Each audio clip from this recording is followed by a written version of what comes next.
Hello friends, I am Ubaidulla Kansari and welcome back to my channel heights में। So आज हम discuss करने वाले हैं analysis of reaction steam turbines. So these are the contents of this video: reaction steam turbine, compounding of reaction steam turbine, combined velocity diagram, analysis of reaction turbine, degree of reaction, Parsons turbine, blade efficiency of Parsons turbine and condition for maximum blade efficiency. Okay, so इन सारे topics में से ज़्यादातर topics हमने already analysis of impulse steam turbine में कर चुके हैं and more or less those topics are very similar in case of reaction turbine also. The only two topics which are different are degree of reaction and Parsons turbine. Okay, तो ये दो topic हैं जिनको आज हम थोड़ा सा detail में देखेंगे। बाकी टॉपिक हमने कहीं ना कहीं सिमिलर ही हैं जो कि इम्पल्स स्टीम टरबाइन में पढ़ चुके हैं। Okay, so let's start with the reaction steam turbine. So earlier lectures में हमने difference between impulse steam turbine and reaction steam turbine already देख चुके हैं। तो रिएक्शन स्टीम टरबाइन में क्या होता है, उसके जो एक स्टेज में सेट ऑफ फिक्स ब्लेड्स रहते हैं और सेट ऑफ मूविंग ब्लेड्स रहते हैं। सेट ऑफ फिक्स ब्लेड का क्या काम रहता है, they behave like a nozzle. तो in case of fix blade the pressure energy of the steam which is coming out from the boiler is converted into kinetic energy। तो इस fix blade के set में pressure energy जो है वो kinetic energy में convert हो जाती है।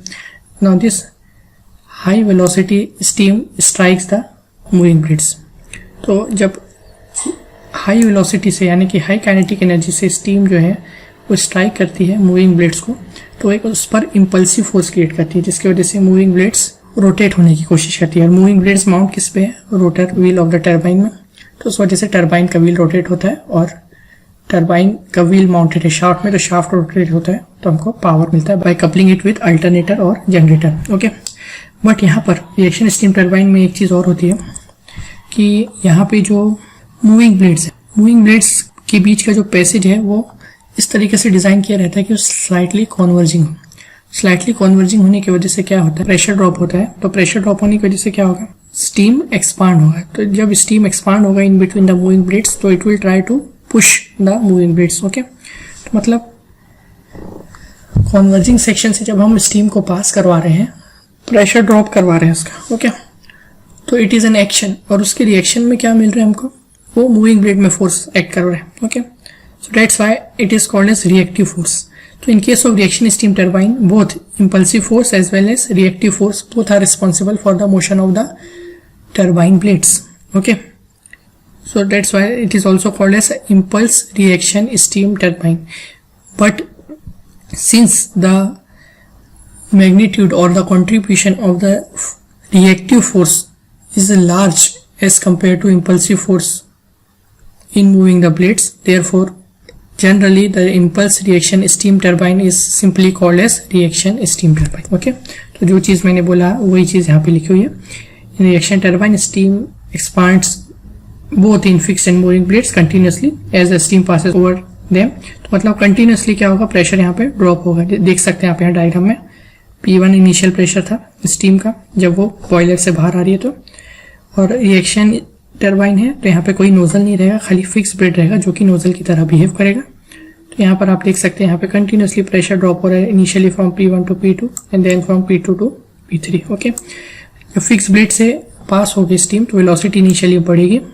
जब स्टीम मूविंग ब्लेड में स्ट्राइक करेगी तो अपना मोमेंटम वो ट्रांसफर करेगा मूविंग ब्लेड्स को। ओके, तो इसकी वजह से स्टीम की वेलोसिटी ड्रॉप हो जाएगी बट मूविंग ब्लेड की वेलोसिटी बढ़ जाएगी। ओके, तो इस तरीके से हमको प्रेशर एंड वेलोसिटी का वेरिएशन मिलता है इन case of single stage reaction steam turbine. Okay, और जो वर्क फाइनली प्रोड्यूस होता है बाय रिएक्टिव फोर्स वो इम्पल्सिव फोर्स के कंपेरेटिवली काफ़ी ज़्यादा होता है। ओके, यानी कि कंट्रीब्यूशन वर्क प्रोड्यूस करने में जो रिएक्टिव फोर्स का, यानी कि स्टीम को कॉन्वर्जिंग पैसेज से पास करने की वजह से स्टीम का एक्सपांशन होता है और एक्सपांशन की वजह से जो फोर्स मूविंग ब्लेड्स में एक्ट होता है उसका मैग्नीट्यूड ज़्यादा होता है as compare to the direct impulsive force. Okay, उसका एक और रीज़न ये भी है क्योंकि यहाँ पे हमने नोजल यूज़ नहीं किया, फिक्स ब्लेड यूज़ की है।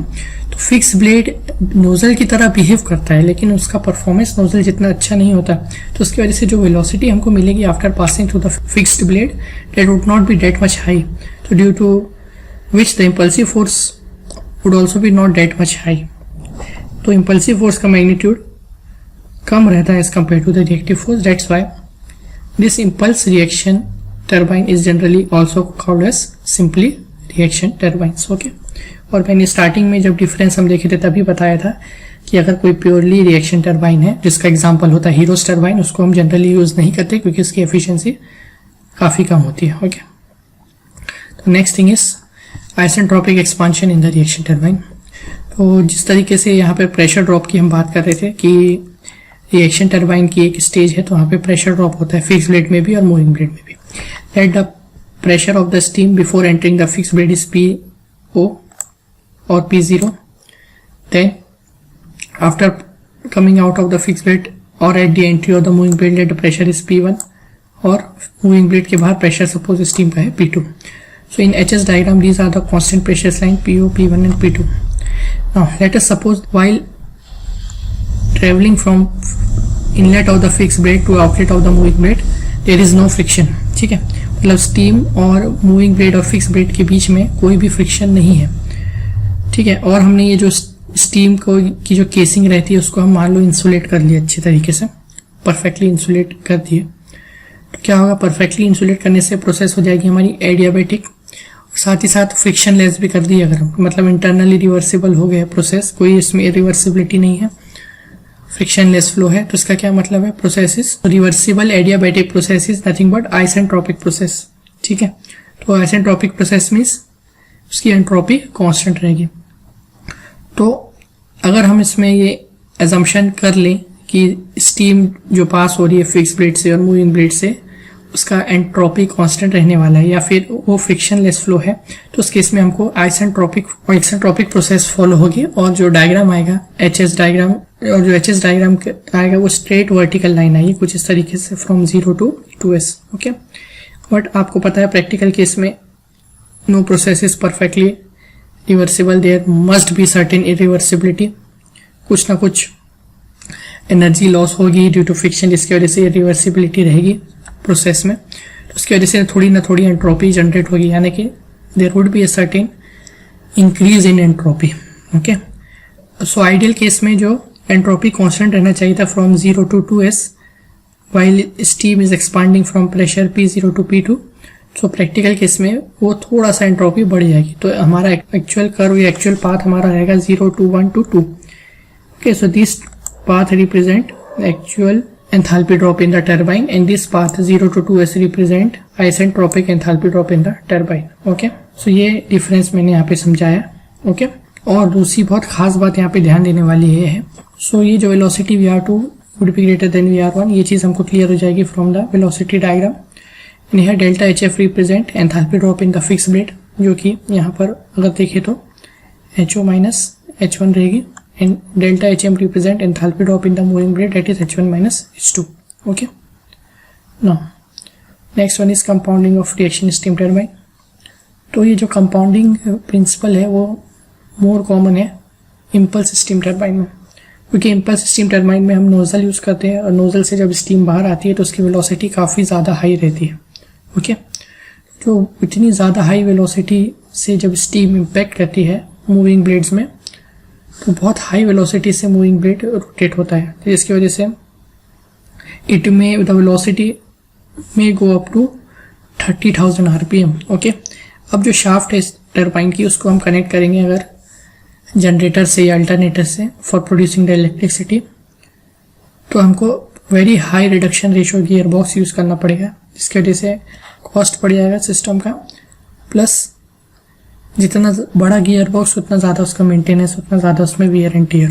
ओके, तो इसको अवॉइड करने के लिए हम क्या करते हैं, कंपाउंडिंग करते हैं स्टीम टरबाइन का. Now what do you mean by compounding? Compounding is a process of decreasing the speed of the steam turbine by reducing the pressure of the steam in stages instead of decreasing it in a single stage. Okay, अभी कैसे करते हैं, तो हमने impulse steam turbine जब study किए थे उसमें देखे थे कि एक वेलोसिटी कंपाउंडिंग होती है, एक प्रेशर कंपाउंडिंग होती है और एक प्रेशर वेलोसिटी कंपाउंडिंग होती है. ओके, उसके हिसाब से हमने नाम दिए थे टरबाइन का भी. प्रेशर कंपाउंडिंग किसमें होती है, रेट्यू टरबाइन में, एंड वेलोसिटी कंपाउंडिंग होती है कर्टिस टरबाइन में. Okay, now in case of reaction steam turbine यहाँ पे नोजल तो होता ही नहीं है, तो फिक्स ब्लेड और मूविंग ब्लेड ही होते हैं, तो हम उनको ये सीरीज में यूज करते हैं। ओके, और यहाँ पर हम एक्चुअली प्रेशर कंपाउंडिंग ही करते हैं। अगर आपको डायग्राम में दिखाई दे रहा है, यहाँ पर देखो प्रेशर स्टेजेस में रिड्यूस हो रहा है। फर्स्ट फिक्स ब्लेड से जब पास हो रहा है प्रेशर ड्रॉप हो रहा है, देन मूविंग ब्लेड में ये pressure drop, then continuously there is a drop in the pressure. Okay, अब अगर हम ये drop in pressure single stage में अकम्प्लिश करना चाहें तो उसके लिए हमको जो first stage of fix blade जो यूज कर रहे हैं उसमें काफी ज्यादा वेलोसिटी स्टीम की बढ़ाना पड़ेगा by using the fix blade. तो उसकी वजह से हमको काफी हाई वेलोसिटी टरबाइन के व्हील की मिलेगी। ओके, जो कि हमारे लिए डिजायरेबल नहीं है। तो हम क्या करेंगे, स्टेजेस में धीरे धीरे प्रेशर ड्रॉप करेंगे। अब देखो फर्स्ट स्टेज में प्रेशर ड्रॉप हुआ सपोज सर्टेन, यहाँ से इनलेट हुआ प्रेशर, ये देखो यहाँ पे डायग्राम में आप देख सकते हो एरो से ये प्रोसेस हो रही है। तो there is a slightly decrease in the pressure while the steam is passing through first set of fixed plate. Okay, in the first stage.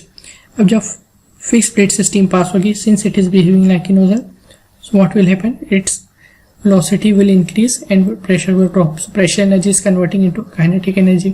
now क्या करेंगे, यहाँ पे मूविंग ब्लेड्स इसको पास करवाएंगे, first set of moving blades, और moving blades के बीच में जो पैसेज रहेगा कुछ इस तरीके से रहेगा, ये डायग्राम अलग से बना हुआ है, कॉन्वर्जिंग पैसेज रहेगा, इसकी वजह से उसका प्रेशर ड्रॉप होते रहेगा। प्रेशर ड्रॉप होने की वजह से स्टीम एक्सपांड होगी, एक्सपांड होने की वजह से वो फोर्स एक्ट करेगी मूविंग ब्लेड्स के ऊपर, इसकी वजह से मूविंग ब्लेड मूव होगा। उसके अलावा जो स्टीम फिक्स ब्लेड से डायरेक्टली मूविंग ब्लेड में टकरा रही है उसकी वजह से भी मूविंग ब्लेड्स रोटेट होगी। अब ये जो मूविंग ब्लेड्स है, first set of moving blades वो रोटर से फिक्स है, ठीक है। इस तरीके से सारे हैं, देखो ये first set of moving blade हो गया, this one is second and this one is third. इस डायग्राम में 3 दिए हुए हैं। Okay, 3 set of moving blade दिए हुए हैं आपको। अब देखो आप ये तीनों सेट ऑफ मूविंग ब्लेड्स एक कॉमन रोटर से अटैच है, यहाँ पे नीचे दिख रहा है आपको, जो कि हमको शेडेड पोर्शन से शो किया गया है, कट सेक्शन। ओके, तो इसकी वजह से क्या होगा, जब स्टीम जब first set of moving blade पर स्ट्राइक करेगी तो इनिशियली अभी यही रोटेट करने की कोशिश करेगा। अभी तक स्टीम सेकेंड और third stage of moving blade से स्ट्राइक हुई नहीं है। ओके, तो क्या होगा, ये मूव तो करेगी बट उसको साथ साथ इसका वेट भी लेके घूमना है, तो उतने हाई वेलोसिटी से नहीं घूम पाएगा रोटर। ओके, अब क्या होगा, मूविंग ब्लेड से पास होने के बाद स्टीम ने अपना मोमेंटम लूज कर देगा, उसकी काइनेटिक एनर्जी कम हो जाएगी, यानी उसकी वेलोसिटी कम हो जाएगी, क्योंकि उसने अपना मोमेंटम मूविंग ब्लेड को दे दिया। अब सब second stage of moving blade में जाने से पहले उसकी वापस से स्पीड बढ़ाना पड़ेगा। इसके लिए क्या करेंगे, हम second set of fix blade से उसको वापस पास करेंगे। अब देखो यहाँ पे क्या हो रहा है, यहाँ से तो आ गया स्टीम, प्रेशर ड्रॉप हो गया, वेलोसिटी कम हो गई। नेक्स्ट स्टेज क्या करेंगे, वापस से इसको फिक्स ब्लेड से पास करेंगे ताकि इसकी वापस वेलोसिटी बढ़े at the expense of pressure energy, and वापस जब हाई वेलोसिटी हो गई इसकी तो हम उसको वापस इंपैक्ट कराएंगे second set of moving blade में। अब second set of moving blade भी रोटेट करेगा तो अब थोड़ी सी वेलोसिटी और बढ़ जाएगी स्टीम टरबाइन की। देन ऐसे ही सेम प्रोसेस रिपीट करेंगे थर्ड टाइम, तो फिर तीनों रोटर में क्या होगा, स्टीम स्ट्राइक करेगा साइमल्टेनियसली और व्हील रोटेट होने लगेगा, और थर्ड्स में जब आएगा तब वापस से थोड़ी सी वेलोसिटी टरबाइन की और बढ़ेगी। उसके बाद क्या होगा, अब एक बार ये ऑन कर दिया सिस्टम, इनिशियली स्टार्टिंग में ही ऐसा होगा कि स्टीम इनिशियली फर्स्ट स्टेज में टकराएगी मूविंग ब्लेड के, देन सेकंड एंड थर्ड। जब कंटिन्यूसली फ्लो हो रहा है फिर कंटिन्यूसली तीनों set of moving blade contact में रहेंगे स्टीम के, तो उसकी वजह से फिर एक कांस्टेंट स्पीड आ जाएगी स्टीम टरबाइन की इन कंटिन्यूस ऑपरेशन। ओके, अब वो जो कांस्टेंट स्पीड अचीव होगी, क्योंकि ये तीनों एक ही कॉमन रोटर से कनेक्टेड है, तो वो उतनी हाई नहीं होगी क्योंकि इसका वेट भी इनको कैरी करना पड़ रहा है। Okay, so that would not be that much high। और कहीं कहीं अगर वेलोसिटी कम ज्यादा हो रही है तो क्योंकि सब पार्ट्स एक दूसरे से अटैच हैं तो there would be a certain compromising in the speed, overall speed of the rotor. Okay, तो इसकी वजह से जो हमको स्पीड मिलेगी that would not be that much high। So in this way we can do compounding of reaction steam turbine। By compounding we mean we are actually reducing the pressure of the steam inside the turbine in stages instead of decreasing it in a single stage। और ये जो process है हम कब तक करेंगे, जब तक the final pressure of the steam leaving the turbine, that is exhaust steam which is leaving the turbine, this pressure should be very near to the condenser pressure, because ultimately जो exhaust steam है वो कहाँ जाती है, condenser से। Condenser का एक certain pressure रहता है जहां से वापस से फिर स्टीम नेक्स्ट साइकिल के लिए कहाँ जाएगी, पंप में। ओके, सो कंडेंस होने के बाद स्टीम लिक्विड में कन्वर्ट होगी और पंप में जाएगी। तो उतने प्रेशर तक इसको हमको प्रेशर रिड्यूस करना है। तो स्टेजेस, हम नंबर ऑफ स्टेजेस इस हिसाब से हम डिसाइड कर सकते हैं। Okay, so next is combined velocity diagram for reaction steam turbine. अब इसमें कुछ भी न्यू नहीं है, अगर आपने प्रीवियस वीडियो देखे तो इसमें आपको कोई प्रॉब्लम नहीं होगा। This is very similar. Now here I will strongly recommend you all to watch analysis of impulse steam turbine. Okay, एक इसी लेक्चर सीरीज में एक लेक्चर है analysis of impulse steam turbine. वहां पर मैंने वेलोसिटी ट्रायंगल कैसे क्रिएट करते हैं, क्या कौन कौन से कंपोनेंट होते हैं, वो काफी डिटेल में मैंने ऑलरेडी एक्सप्लेन कर चुका हूँ। रिएक्शन स्टीम टरबाइन का भी वेलोसिटी ट्रायंगल एग्जैक्टली वैसे ही उसी मेथड से बनाते थे। There is no changes. Okay, so अगर आप ये वीडियो में डायरेक्टली आए हो, उससे पहले वाला इम्पल्स स्टीम टरबाइन का लेक्चर नहीं देखे हो तो please watch it first. Link description में भी है और आपको आई बटन प्रेस करने से भी मिल जाएगी। Okay, and these are the components of the velocity. These are the various component of velocity and various angles. Okay, now next thing, analysis of velocity diagram of reaction turbine. ये भी exactly impulse steam turbine में जो analysis की exactly same है। Force is equal to mass flow rate into whirl component. Whirl component कौन सा component होता है? स्टीम वेलोसिटी का वो कंपोनेंट जो कि टरबाइन के ब्लेड को रोटेट करने के लिए हेल्प करता है। ओके, ठीक है। So by whirl what we mean whirl velocity here, VW1 and VW2 represent whirl velocity at the inlet and at the outlet or at the exit of the turbine. Now what do you mean by whirl? whirl किसको बोलते हैं? Circular, rapid circular motion को हम बोलते हैं whorl. ठीक है, जैसे कि हम व्हर्लपूल वॉशिंग मशीन में क्या होता है, वॉशिंग मशीन गोल गोल घूमती है तो रैपिड सर्कुलर मोशन होता है उसको। ओके, तो वहां से वो वर्ड डिराइव किया गया whirl velocity. So this component of steam velocity is actually responsible for the whirl motion, that is for rapidly circular motion of the wheel of the steam turbine. Okay, ये वो component है। और दूसरा एक component कौन सा होता है? Flow component. Okay, flow component is responsible for the flow of steam from inlet to outlet. ठीक है, यानी देखो ये ब्लेड है स्टीम के टरबाइन का, तो अगर जैसे ये V1 कंपोनेंट है वेलोसिटी का, इसको अगर मैं दो पार्ट में है मैं रिजोल्व करता हूं तो इस तरीके से दो कंपोनेंट आएंगे, आप देख सकते हो। Okay, this angle would be alpha, that is steam angle. तो यहां पर जो नीचे वाला कंपोनेंट है this would B VW1, okay, and this would be VF1. ठीक है, तो ये VF1 जो है वो स्टीम को इनलेट से आउटलेट में फ्लो कराने के लिए हेल्प करेगा। उसका कोई कंट्रीब्यूशन नहीं रहेगा ब्लेड के ऊपर या ब्लेड को मूव करवाने के लिए, और जो वर्ल कंपोनेंट है उसका कंट्रीब्यूशन रहेगा ब्लेड को मूव करने के लिए। तो इसलिए हम यहाँ पे देखो न्यूटन सेकंड लॉ अप्लाई करेंगे in order to calculate force on the blade. So force is equal to mass into acceleration और mass flow rate into change in velocity. तो जब चेंज इन वेलोसिटी लेंगे हम, that would be along the direction of the force और along the direction of the blade rotation. ठीक है, because जब हम वर्क निकालते हैं, work is force into displacement, तो जिस डायरेक्शन में डिस्प्लेसमेंट हो रहा है उसी डायरेक्शन का फोर्स लेंगे हम। ओके, तो यहाँ पर इसी वजह से उसी डायरेक्शन की वेलोसिटी लेंगे जिस डायरेक्शन में ब्लेड का मोशन हो रहा है। Okay, so this is the reason of considering whirl component in the equation of force on the blade. Next is work done. Work done is equal to force into displacement. अब दोनों side को हम time से divide करेंगे। क्या है? Work done per unit time, power developed और rate of work, and force into displacement per time. Displacement by time is velocity, तो force into blade velocity. Okay, तो फोर्स का फॉर्मूला हमारे पास है ऑलरेडी। पावर निकालना है तो क्या करना है? सिंपली इसमें हमको वेलोसिटी मल्टीप्लाई करना है।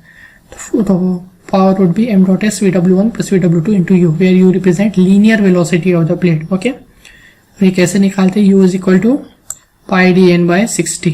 ये हमने ऑलरेडी डिस्कशन कर चुके हैं। Okay, I hope you remember those things already. I hope you remember that formula.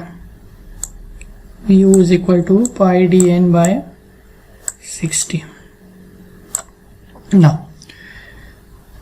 this VW1 plus VW2 can be simply written as VW. So power would be m dot s VW into u, where VW is net work velocity, और जो भी net work done आया उसको अगर हम 746 से divide करें तो हमको हॉर्स पावर में पावर डेवलप मिल जाएगा। Next is axial thrust.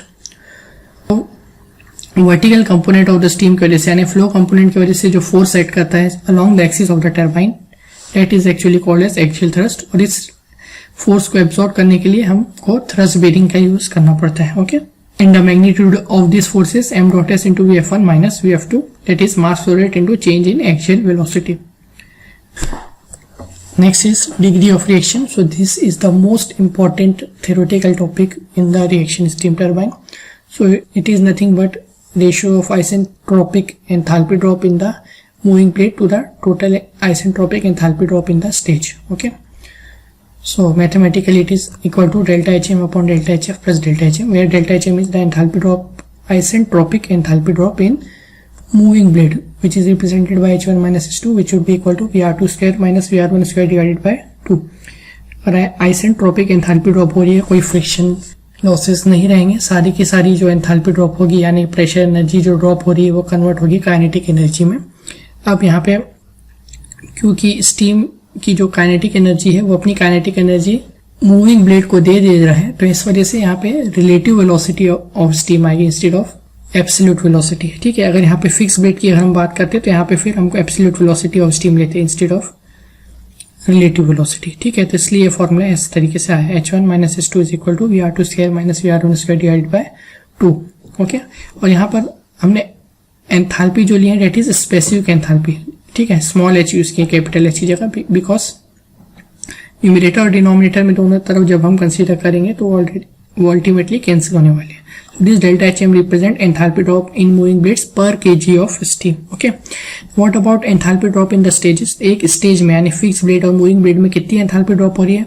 Considering the flow to be isentropic. Okay. इसी वजह से मैंने आपको ये बोला था कि इसी वजह से मैंने आपको पहले आइसेंट्रोपिक हीट ड्रॉप या एंथैल्पी ड्रॉप अलग से बताया था टॉपिक। ओके, सो अगर आइसेंट्रोपिक हीट ड्रॉप या आइसेंट्रोपिक एंथैल्पी ड्रॉप हो रहा है तो उस केस में कोई फ्रिक्शन नहीं रहेगा। कुछ फ्रिक्शन नहीं रहेगा तो क्या होगा, जितनी भी एंथैल्पी ड्रॉप हो रही है वो सारी की सारी वो एनर्जी यूटिलाइज होगी पावर प्रोड्यूस करने में। So total enthalpy drop in stage per KG of steam would be equal to work done on the plate per KG of the steam. Work done on the plate per KG of steam would be delta H is equal to u into VW1 plus VW2। Okay, अब हमने जो formula power का निकाले थे वहां पे multiplication में m dot S mass flow rate of steam था, पर यहाँ पे क्योंकि हम कैलकुलेशन पर केजी ऑफ स्टीम में निकाल रहे हैं तो वर्क डन पर केजी ऑफ स्टीम लेंगे तो u into VW1 plus VW2 आ जाएगा। अब डेल्टा एच रिप्रेजेंट है delta H F plus delta H M, दोनों की वैल्यूज को हम पुट कर देंगे ऊपर इक्वेशन में, तो are would be enthalpy drop in the moving blade vr2 square minus vr1 square divided by 2 and enthalpy drop in the stage u into vw1 plus vw2। तो ये फॉर्मूला हमको मिल गया डिग्री ऑफ रिएक्शन का। Okay, अब इस फॉर्मूले को मैं चाहता हूँ थोड़ा सा सिंप्लीफाई करें क्योंकि यहाँ पे 5 अलग अलग वेलोसिटी दिखाई दे रही है मुझे, vr2 vr1 u vw1 vw2। तो चलो उसको थोड़ा सा सिंप्लीफाई करने की कोशिश करते हैं by using the velocity triangle for the reaction turbine. तो यहाँ पर मेरे सामने वेलोसिटी ट्राइंगल है। ओके, तो उसको मेरे को यूज करके सर्टेन रिलेशन फाइंड करना है बिटवीन दीज वेरियस पैरामीटर्स। तो हम एक काम करते हैं, इन सारे के सारे वैल्यूज को in terms of flow velocity हम निकालने की कोशिश करते हैं। Okay, now these are the relation actually.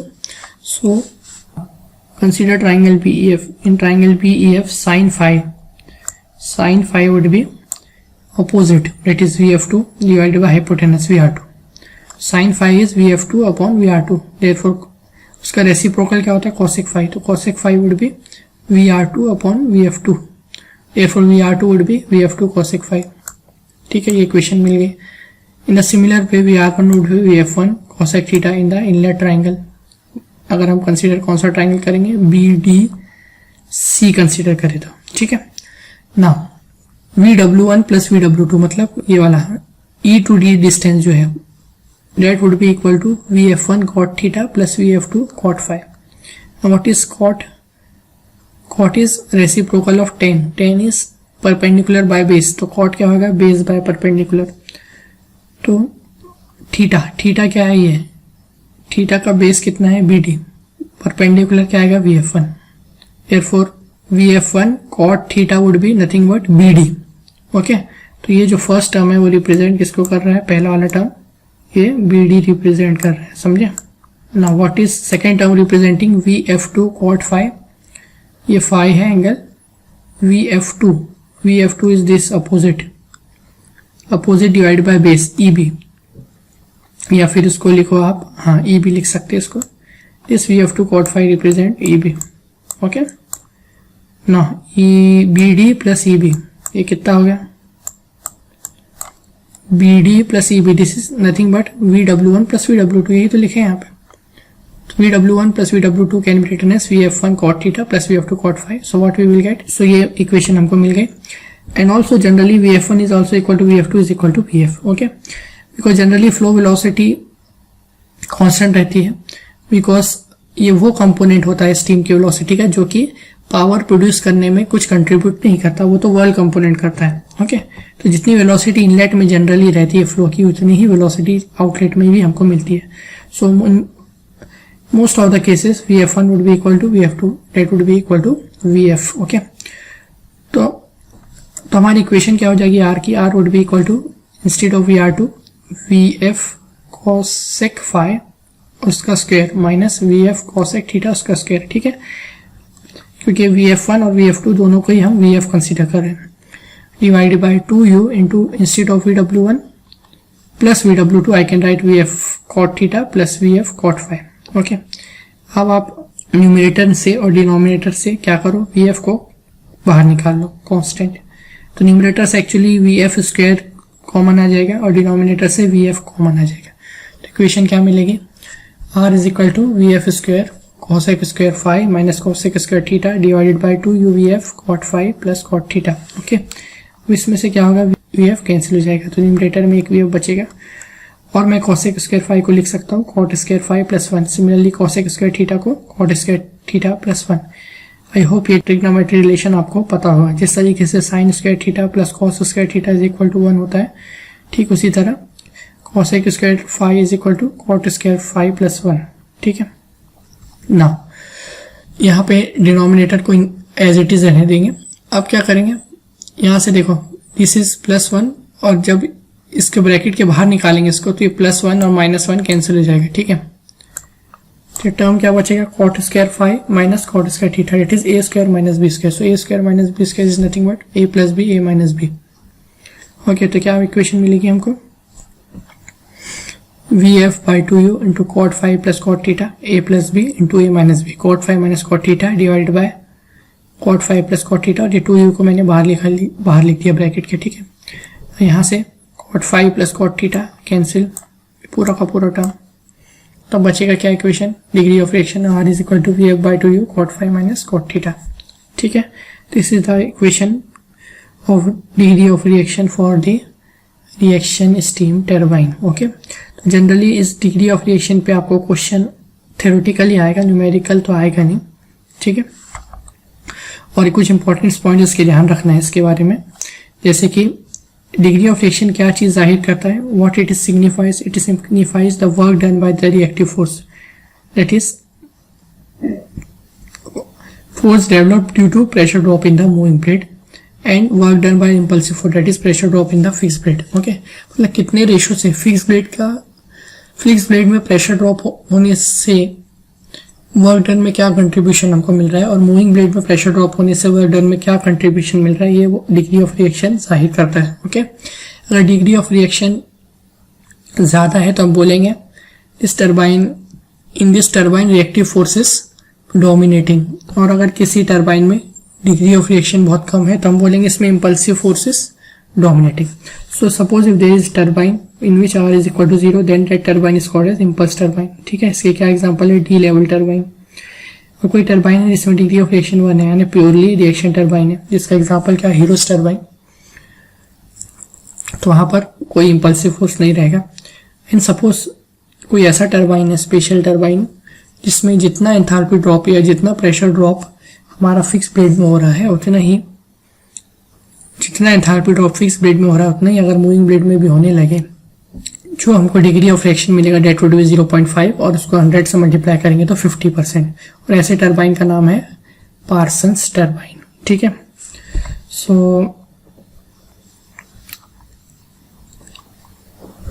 Objective type question में, कॉम्पिटिटिव एग्जाम में भी इस टाइप के क्वेश्चन आते हैं कि what is the degree of reaction for the Parsons turbine 50%, Hero's turbine 100%, de Laval turbine 0%।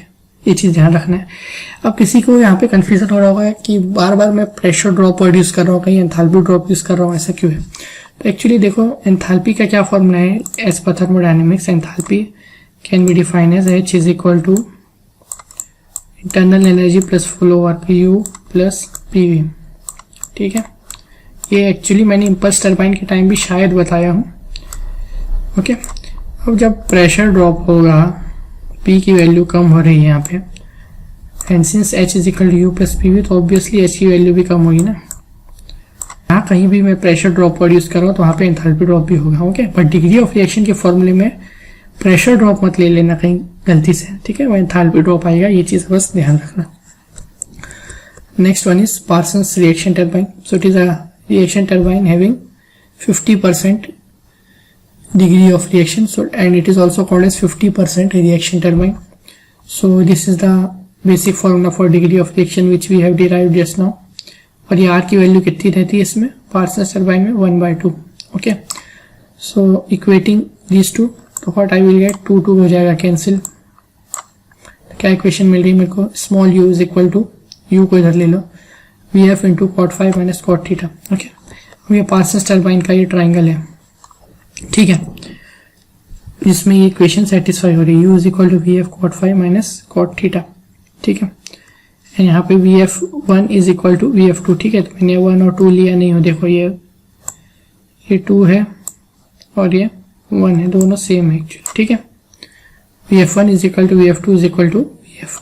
Now from the inlet velocity triangle ABDCA, अब inlet velocity triangle से हमको दिखाई दे रहा है AD minus BD, AD minus BD, U is equal to AD minus BD। Now AD को मैं क्या लिख सकता हूँ? AD is nothing but VF cot 5, sorry VF cot alpha। Similarly मैं BD को लिख सकता हूँ VF cot थीटा। ठीक है, तो इक्वेशन 2 ये मिल जाएगी। सिमिलरली आउटलेट वेलोसिटी ट्राइंगल को भी कंसीडर कर सकते हैं, U can be written as BE minus AE। ठीक है, यहाँ से आपको दिख रहा है BE, इसमें से AE को माइनस कर दो तो ये U बचेगा। ठीक है, सेंटर में U है, सो BE वुड बी टोटल यहाँ से यहाँ तक, तो VF cot 5 और AE यहाँ से यहाँ तक VF cot beta, VF cot 5 minus VF cot beta, VF को बाहर निकाल लो तो cot 5 minus cot beta. This is also equation 3। Now 1, 2 और 3 तीनों के लेफ्ट हैंड साइड सेम है, U और राइट हैंड साइड भी सेम होना है, तो राइट हैंड साइड भी सेम होंगे। अब उसमें जो तीनों के ब्रैकेट के अंदर वाला टर्म सेम रहेगा क्योंकि बाहर वाला टर्म सेम है। ठीक है, पहला टर्म है cot 5 माइनस cot थीटा, दूसरा cot alpha minus cot theta और तीसरा cot 5 माइनस cot बीटा। तो फर्स्ट और सेकंड को अगर कंपेयर करें तो यहाँ से समझ में आ रहा है alpha is equal to beta. अगर हम फर्स्ट एंड सेकंड को कंपेयर करें तो क्या दिख रहा है? Alpha is equal to 5। और अगर सेकंड और थर्ड को कंपेयर करें या फिर फर्स्ट और थर्ड को कंपेयर करें तो समझ में आ रहा है beta is equal to theta. So by comparing 1, 2 and 3 what conclusion we are getting? Theta is equal to beta and phi is equal to alpha. It is steam angle at outlet is equal to blade angle at inlet and steam angle at inlet is equal to blade angle at outlet. And also, और अगर हम congruency rule अगर लगा दे between BEF का congruency लगाएंगे हम ACD के साथ और AEF जो छोटा वाला ट्राइंगल उसका लगाएंगे BDC के साथ, तो उससे हमको ये रिलेशन भी मिल जाएगा, V1 is equal to VR2 and V2 is equal to VR1। Okay, and from this what important conclusion we are getting? Steam की एब्सोल्यूट वेलोसिटी इनलेट में ज़्यादा होती है और आउटलेट में कम होती है, क्योंकि स्टीम अपनी वेलोसिटी मूविंग ब्लेड को दे देता है और मोमेंटम लॉस कर देता है। लेकिन वहीं अगर हम रिलेटिव वेलोसिटी की बात करें तो रिलेटिव वेलोसिटी स्टीम की आउटलेट में ज़्यादा मिलती है as compare to inlet velocity. ठीक है, अब जाहिर सी बात है V1 if V1 is greater than V2 therefore VR2 would be greater than VR1 as per this equation। Okay, तो ये चीज भी हमने आज डिस्कस किए थे कि VR2 would be greater than VR1, और उसका मैंने आपको बोला था कि जब वेलोसिटी ट्रायंगल आएगा तो ये चीज़ मैं आपको वहाँ पे भी बता दूंगा कैसे आएगा. Okay, so next one is blade efficiency और diagram efficiency. So it is defined as work done in stages to the energy supplied in stages. Okay, तो वर्क डन इन स्टेज क्या होता है, यहाँ पे हम यूनिट मास की बात कर रहे हैं. तो U into VW1 plus VW2 and energy supplied in stage delta H. Total enthalpy drop in phase and moving rate W by delta H.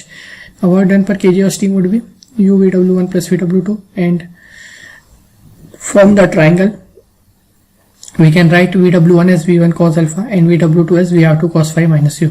ठीक है, ट्राइंगल में देखो आपको वहां से समझ में आ जाएगा. एक मिनट बता ही देता हूँ. तो इस ट्राइंगल में देखो आप, ये V1 है, ये अल्फा है. ट्राइंगल ADC कंसीडर करो तो cos alpha would be VW1 by V1, और VW1 is equal to V1 cos alpha. Similarly VW2, ये VW2 rate would be equal to VR2 cos phi. VR2 cos phi कितना होगा, EB, उसमें से AB यानी U को minus कर दो. VR2 cos phi minus U rate would be VW2, तो VW2 would be VR2 cos phi minus U. ठीक है, अब for Parsons turbine VR2 is equal to VR1 and alpha is equal to phi. Replace कर दो तो U into V1 cos alpha plus U1 cos alpha minus U, तो और U को अंदर ले लेंगे तो 2U V1 cos alpha minus U into U square. So divide and multiply by V1 square in numerator and denominator. ठीक है, समझा ना क्या किया मैंने, क्या किया यहाँ से V1 स्क्वायर को ब्रैकेट के बाहर मल्टीप्लाई किया और ब्रैकेट के अंदर भी मैंने V1 स्क्वायर को मल्टीप्लाई किया. ऐसा क्यों कर रहे हैं, बिकॉज जब हम ब्लेड एफिशिएंसी या डायग्राम एफिशिएंसी को ऑप्टिमाइजेशन करेंगे, जैसे कि इम्पल्स स्टीम टरबाइन में किए थे, और U/V1 रेशो कितना होना चाहिए ऑप्टिमाइज कर रहे थे, वो मैं यहाँ पे करना चाह रहा हूँ. तो उसको पहले S के फॉर्म में कन्वर्ट करना पड़ेगा. इस वजह से divide and multiply by V1 square कर रहे हैं यहाँ पे. W is equal to V1 square to 2U V1 by cos alpha by U1 square minus U square by V1. यहाँ से V1 और V1 एक कैंसिल हो जाएगा, तो U by V1 is S and again U by V1 is again S, और यहाँ पे स्क्वायर भी आएगा साथ में, तो S स्क्वायर. तो what I will get, W is equal to V1 square into 2 into S cos alpha minus S square. अब W की वैल्यू मिल गई यहाँ पर. अभी निकालना है डेल्टा H की वैल्यू, तो डेल्टा H की वैल्यू क्या आएगी, delta HF plus delta HM. Enthalpy drop in the fixed blade to the enthalpy drop in the moving blade. Okay, enthalpy drop in the fixed blade is V1 square by 2. Okay, and enthalpy drop in the moving blade VR2 square minus VR1 square divided by 2. Okay, VR2 is equal to V1, उसको replace कर देंगे for Parsons turbine. Solve करेंगे तो क्या आएगा, V1 square by 2 plus V1 square by 2, 1 by 2 हो जाएगा 1 minus VR1 square by 2. ठीक है, और यहाँ से अगर हम दोनों के बीच में अगर रिलेशन देखें V1 और VR1 के बीच में, तो क्या रिलेशन मिलेगा, उसके लिए हमको ऑब्जर्व करना पड़ेगा ये वाला ट्राइंगल. ये एक ट्राइंगल, ये वाला ट्राइंगल ABC, यहाँ पर VR1 भी है V1 भी है, तो उसके लिए हमको एक कोसाइन लॉ यूज करना पड़ेगा. तो ऐसा अगर एक ट्राइंगल है, इसका एक एंगल अगर नोन है, तो हम तीन साइड में रिलेशन कुछ इस तरीके से आता है. Okay, A square is equal to B square plus C square minus 2BC cos A. अगर ये A 90 डिग्री है मान लो, तो ये कितना हो जाएगा 0. 90 डिग्री है तो ये टर्म कितना हो जाएगा, cos 90 इज 0. तो in that case A square is equal to B square plus C square. तो ये अगर राइट एंगल ट्राइंगल रहता तो ये इक्वेशन वैलिड रहती पाइथागोरस थ्योरम वाले. बट अगर कोई ट्राइंगल राइट एंगल नहीं है, तो ये लॉ ऑफ कोसाइन और उसका एक एंगल पता है, तो लॉ ऑफ कोसाइन से हम तीनों साइड का रिलेशन पता कर सकते हैं. ओके, तीनों साइड का रिलेशन कुछ इस तरीके से होता है. ओके, सो हेयर हमको VR1 और V1 ये दोनों के बीच में एक सर्टेन रिलेशन निकालना है. तो एंगल कौन सा पता है अभी हमको, यहाँ पे अल्फा. ठीक है, अल्फा किसके अपोजिट है, VR1 के अपोजिट वाला एंगल है. तो VR1 square would be equal to U1 square plus V1 square plus 2UV1 cos alpha. ये इक्वेशन आ जाएगी. ठीक है, therefore putting the value of VR1 square here. ठीक है, तो क्या मिलेगा, V1 square minus this term U square plus U1 square minus 2UV1 cos alpha divide by ये वाला 2 एज इट इज. ठीक है, अब यहाँ से एलसीएम ले लो, 2 टाइम्स ऑफ v1 स्क्वायर और ये माइनस और प्लस क्या हो जाएगा minus, 2v1 square minus 1v1 square, तो सिर्फ 1 बचा यहाँ पे, ठीक है, माइनस यू स्क्वायर माइनस और ये माइनस हो जाएगा प्लस, तो plus 2u v1 cos alpha, और I can write delta H is equal to v1 square by 2। Again S के फॉर्म में कन्वर्ट करने के लिए v1 स्क्वायर से डिवाइड एंड मल्टीप्लाई कर दो उसको, या फिर v1 स्क्वायर कॉमन निकाल लो, ठीक है। तो क्या बचेगी equation 1 minus you by v1 square plus 2u by v1 cos alpha, ठीक है। यहाँ से v1 स्क्वायर बाहर निकाला तो एक v1 इससे कैंसिल हो जाएगा, ठीक है, न्यूमरेटर वाली v1 से। Therefore, in terms of s, I will get delta h is equal to v1 square by 2 1 minus s square plus 2s cos alpha। अब डेल्टा एच की वैल्यू मिल गई, डब्ल्यू की वैल्यू मिल गई, इक्वेशन 2 और 3 में दोनों को पुट कर देंगे 1 में, from 1 2 and 3 I will get b efficiency of the blade is equal to small w by delta H. ऊपर वाला टर्म स्मॉल w रिप्रेजेंट कर रहा है, नीचे वाला डेल्टा एच रिप्रेजेंट कर रहा है, ठीक है। अभी इसको 2 को हम ऊपर भेज देंगे इधर, तो क्या इक्वेशन मिलेगी 2 into 2s cos alpha minus S square. अब देखो न्यूमरेटर में 2s cos अल्फा है, इधर भी है, माइनस एस स्क्वायर है, इधर भी है। अगर जैसा डिनोमिनेटर में टर्म है वैसे ही न्यूमरेटर में चाहिए तो मेरे को क्या करना पड़ेगा, और 2 भी है साथ में बाहर, ये ध्यान रखना है। अगर मैं अंदर +1 और -1 कर दूँ तो ठीक है, या फिर +2 और -2 कर देंगे क्योंकि 2 कॉमन भी है, तो सिमिलर टर्म बन जाएगा। तो adding and subtracting 2 in the numerator, तो देखो इसको जब अंदर मल्टीप्लाई करूँगा तो +2 और ये -2, तो न्यूमरेटर में हो जाएगा 0 और टर्म बचेगा यही जो ऊपर वाला था। कुछ फर्क पड़ा क्या +2 -2 करने से? नहीं। तो ये टर्म मिल गया। अब क्या करो, न्यूमरेटर के दोनों टर्म को सेपरेट कर लो, तो यहाँ से ये ब्रैकेट वाला टर्म कंप्लीटली कैंसिल हो जाएगा फर्स्ट टर्म में से, और सेकंड टर्म में कुछ इस तरीके से आ जाएगा। So this would be blade efficiency 2 - 2/1 + 2 cos alpha minus s square. This is the formula for blade efficiency और diagram efficiency for parcel section turbine. Now the last topic is condition for maximum blade efficiency. ठीक है, अब ये blade efficiency का हमारे पास formula आ गया। अब हमको ऑप्टिमम वैल्यू ऑफ एस पता करना है, जिसके लिए हमको एफिशिएंसी की वैल्यू जो है वो कितनी मिलना चाहिए, मैक्सिमम मिलना चाहिए। कैसे पता करेंगे, देखो इसमें से वेरिएबल टर्म कौन सा है, अल्फा। हम ये एंगल फिक्स कर सकते हैं। अल्फा क्या रिप्रेजेंट कर रहा है, स्टीम एंगल एट इनलेट। और अल्फा के अलावा एक ही टर्म है जो वेरिएबल एस, तो इसको हमको मैक्सिमम वैल्यू फाइंड करना है, तो डिफरेंशिएट करना पड़ेगा, ठीक है, और इक्वेट करना पड़ेगा 0 से। अब इसमें से टर्म वेरी कौन सा हो रहा है, ये क्या ये 2 वेरी हो रहा है क्या कहीं पे, नहीं। क्या ये 2 वेरी हो रहा है, नहीं। तो डिनोमिनेटर वाला टर्म वेरी हो रहा है, बेसिकली हो सकता है। अब एफिशिएंसी मैक्सिमम होने के लिए ये तो कांस्टेंट है टर्म, ये नेगेटिव वाला टर्म क्या होना चाहिए, मिनिमम होना चाहिए। अभी नेगेटिव वाला टर्म मिनिमम होने के लिए डिनोमिनेटर वाला टर्म क्या होना चाहिए, मैक्सिमम। तो instead of derivating the complete formula of blade efficiency, we will only differentiate denominator this portion 1 + 2s cos alpha minus s square. Denominator की मैक्सिमम वैल्यू हमने फाइंड कर ली है, तो हमको अल्टीमेटली ब्लेड एफिशिएंसी या डायग्राम एफिशिएंसी की भी मैक्सिमम वैल्यू मिल जाएगी, क्योंकि उसके अलावा तो फॉर्मूले में दम है ही नहीं कुछ। इधर 2 - 2 है, कांस्टेंट है, उसको डिफरेंशिएट करने से कुछ फर्क तो पड़ने वाला नहीं है। So in order to optimize the solution we will only differentiate this part. Okay, next is condition for maximum blade efficiency. So for that हम डिनोमिनेटर ही कंसीडर करेंगे। For a given value of alpha, the optimum blade speed ratio S for the maximum blade efficiency can be calculated as follows. ठीक है, तो I hope आप लोग को ये चीज समझ में आई होगी कि क्यों मैं सिर्फ इस डिनोमिनेटर वाले टर्म को डिफरेंशिएट कर रहा हूँ। चलो अब इसको एस के रिस्पेक्ट में करेंगे डिफरेंशिएट। 1 का डेरिवेटिव 0, इसका डेरिवेटिव क्या आएगा 2 cos अल्फा, इसका डेरिवेटिव -2s, तो 2 cos alpha - 2s is equal to 0। On solving what I will get, condition s is equal to cos alpha. अब इसको s is equal to cos alpha को कहाँ put करेंगे, यहाँ पर इस इक्वेशन में। क्या मिलेगी condition, 1 + 2 × s cos alpha × cos alpha, cos square alpha minus s square cos alpha square, that is cos square alpha, +2 - 1 कितना हो जाएगा, +1, 2 - 2/1 + cos square alpha. So this is the maximum blade efficiency and this is the condition for maximum blade efficiency, s is equal to cos alpha.